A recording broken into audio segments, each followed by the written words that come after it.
Hey, what's up, LubeTube? So this is a video I didn't expect to be making so soon. I'm currently on my way to sell my beautiful R1200R.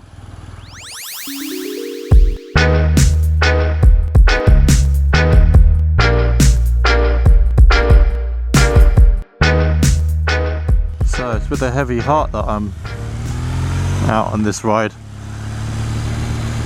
A lot has changed for me over the last couple of weeks. I've got a new job, which means I will not be doing the immense motorway commute anymore, which means that I can't afford to keep this bike. It's on a finance deal based on 20,000 plus miles a year, and they won't change that if the amount of mileage that if the mileage goes down, they won't adjust that. So that's kind of a shame, because I'll probably be doing 10% of that, maybe even if that. So yeah, it's a real shame that BMW wouldn't move on that.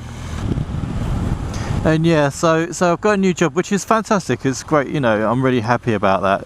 That long commute was having a negative effect on my health and my mental well-being, because 12-hour shifts plus 2 hours each way in all weathers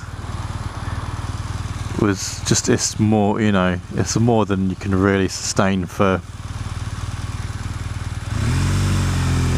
very long. The human body just isn't designed for that.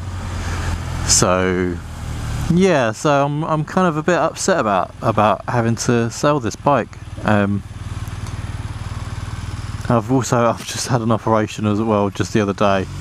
I had a wisdom tooth removed, so my face is all puffy under the helmet, which is really uncomfortable and a bit painful as well. Yeah, so I've been through a lot with this bike in such a short time. There's been lots of this. Then they're spreading out in a grid from the point where the three fugitives had last been spotted, and they were moving fast.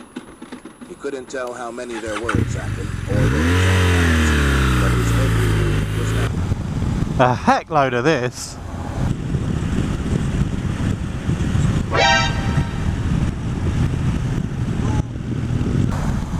A few of these.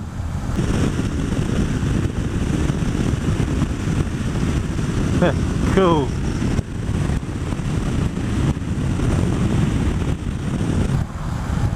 And this happened.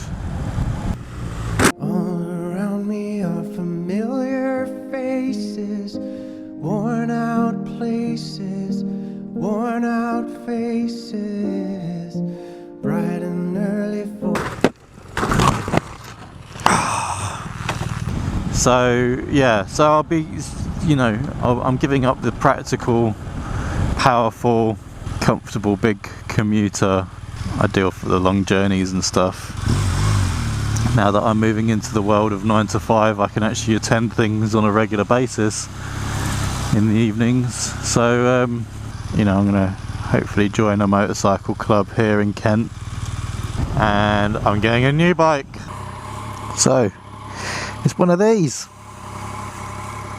It's a bike that I've wanted since I started riding.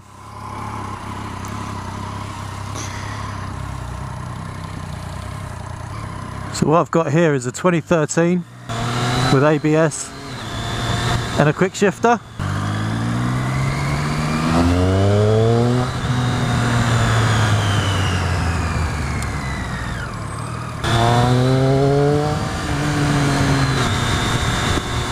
I do love the sound of these things. That induction roar,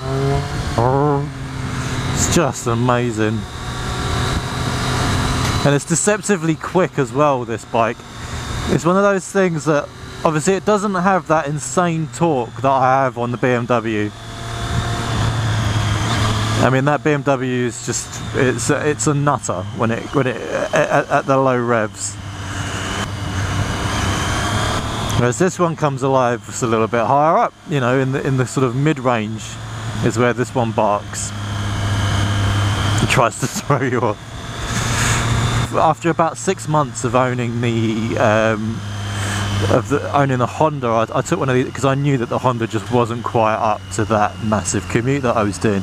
So I started sniffing around Triumph, and I'd read so much positive stuff about this bike, and you know, I just wanted to see for myself. So I took one out for a test ride and just thought, wow, this bike is an absolute blast. And yeah, the time was just never quite right to get one. Now the stars have aligned for me to get the Triumph, the Street Triple, and it was a close call between this and the Daytona. I've ridden the Daytona as well, and again, loved it. But did feel somewhat like the Daytona was a license eater. The colour, I was kind of hoping to get a black one, to be really honest. So I got this one from G-Force Motorcycles for a pretty good price. It's got like 9,000 miles on it. You know, my BMW's got nearly that on it after only 4 months of ownership. Well, yeah, probably 4 or 5 months I'd have put this mileage on this bike from new. So in my old situation, so I'm fairly sort of comfortable with the mileage. I'm going to need to replace one of the tyres. The front tyre needs doing, really. Little black top screen on it, little screen extender on it, which I quite like actually. I don't mind that. Doesn't ruin the look of the bike too badly. But yeah, so now I'm sort of in the situation where, so I went to BMW and they were like, yeah, we're full of stock, we can't take your bike on even though it's in good condition and all that sort of stuff. What they would offer for it would be, you know, a pretty good price. So I've now had to put it up on Auto Trader, so I'm going to be selling it privately, which I've never done before. I've never bought or sold a bike privately, I've always gone through dealerships.